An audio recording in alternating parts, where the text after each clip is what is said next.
pessoal, tudo bem com vocês? Então, essa semana a gente comemorou dia 19, o Dia do Índio. E assim, eu queria fazer uma homenagem, porque nós sabemos que os índios são os primeiros habitantes do Brasil, né? Quando Pedro Álvares Cabral chegou no Brasil, já tinham os índios aqui, né? Então, esse livro aqui do Daniel Munduruku, ele mostra as memórias dele. E daí diz assim, o título do livro é Meu Vô Apolinário, um mergulho no rio da minha memória. Ilustrações de Rogério Borges. Então,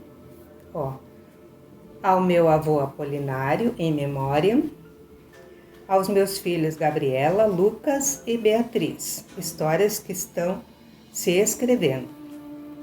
Em especial a dois grandes amigos que foram a fonte inspiradora dessa história, Dirce Acamini e José Sebastião, com gratidão e amizade profunda.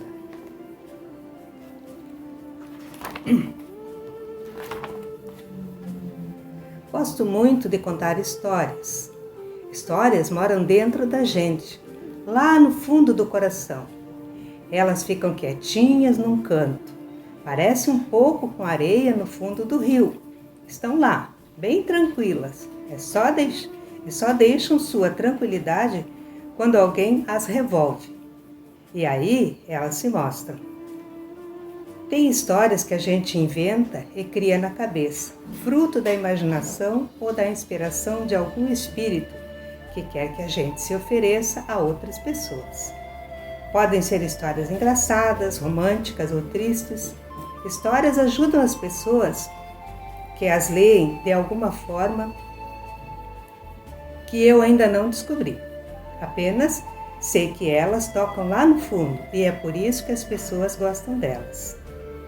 A história que eu vou contar não é sobre a minha pessoa, ou melhor, é sobre a minha pessoa, mas não a que sou hoje, porque já não sou o mesmo que fui ontem, e sim a pessoa que fui me tornando ao longo dos poucos anos de convivência que tive com meu avô, um velho índio que se sentava de cócoras para nos contar as histórias dos espíritos ancestrais, a quem ele chamava carinhosamente de avós e guardiões. Na verdade, não sei muita coisa sobre meu avô, porque ouvia muito pouco. No entanto, esse pouco de convivência marcou profundamente minha vida, formou minha memória, meu coração e meu corpo de índio. Acho até que falar dele me faz resgatar a história do meu povo e me dá mais entusiasmo e aceitação da condição que não pedi a Deus, mas que recebi dele por alguns motivos. Então aqui eu achei interessante, claro que eu não vou ler todas as memórias, mas tem a raiva de ser índio, isso me chamou muito a atenção. A raiva de ser índio. Eu fiquei curiosa para saber o porquê que ele tinha raiva de ser índio. A gente não pede para nascer, apenas nasce. Alguns nascem ricos, outros pobres, uns nascem brancos, outros negros, uns nascem num país onde faz muito frio, outros em terras quentes. Enfim, nós não temos uma opção mesmo, muita opção mesmo. O fato é que quando a gente percebe, já nasceu. Eu nasci índio, mas não nasci como nascem todos os índios. Não nasci numa aldeia, rodeada de mato por todo lado, com um rio onde as pessoas pescam peixe quase com a mão de tão límpida que é a água.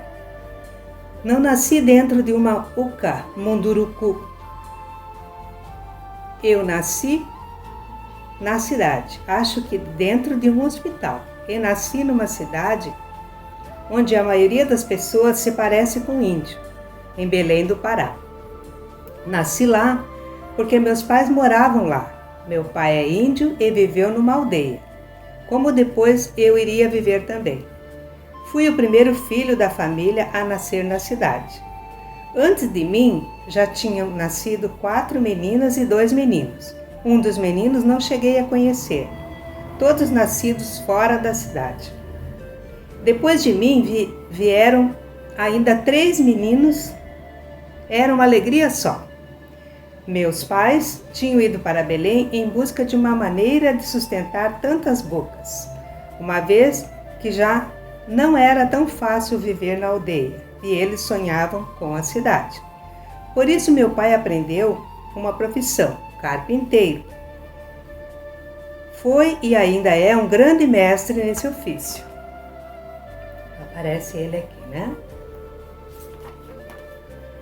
Minhas primeiras lembranças, além de um terremoto que vivi aos 4 anos, são as do meu pai martelando, serrando e falando sobre as propriedades da madeira. Acho que ele falava era do espírito das árvores, só que não me lembro bem disso. De qualquer modo, meu pai era um grande artesão e foi graças à sua habilidade que pôde alimentar tantos filhos durante tanto tempo. Nós também moramos na periferia de Belém. Nossa maloca não era nossa e muitas vezes tivemos que mudar de lugar, de casa e de bairro. Foi uma época bem sofrida. Meus irmãos tiveram que ir trabalhar na cidade para ajudar nas despesas. Eu mesmo fui vendedor de doces, paçocas, saco de feira, amendoim, chopp, que é um suco colocado em saquinhos plásticos congelados. Em São Paulo, chamam de geladinho.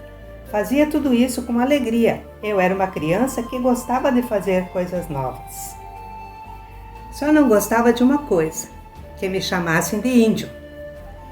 Não, tudo menos isso. Para meu desespero, nasci com cara de índio, cabelo de índio, apesar de um pouco loiro. Tamanho de índio. Quando entrei na escola primária, então foi um Deus nos acuda. Todo mundo vivia dizendo, olha o índio que chegou à nossa escola. Meus primeiros colegas logo se aproveitaram para colocar em mim um apelido de Aritana. Não preciso dizer que isso me deixou fulo da vida. E foi um dos primeiros motivos das brigas de rua nessa fase da minha história. E não foram poucas brigas de rua nessa fase da minha história. Ao contrário, briguei muito, muito. E claro, apanhei muito também. E por que eu não gostava de que me chamasse de índio? Por causa das ideias e imagens que essa palavra trazia. Chamar alguém de índio era classificá-lo como atrasado, selvagem, preguiçoso. E como já contei, eu era uma pessoa trabalhadora, que ajudava meus pais e meus irmãos. E isso era uma honra para mim. Mas era uma honra que ninguém levava em consideração. Eu ficava muito triste porque meu trabalho não era reconhecido. Para meus colegas, só contava a minha aparência e não o que eu era e fazia. Somente um lugar me deixava feliz.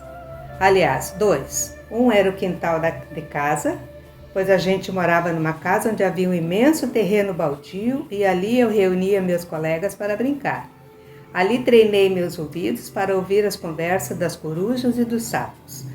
Ali me refugiava quando queria ficar sozinho e pensar nos conhecimentos que estava adquirindo, nos primeiros livros que estava começando a ler.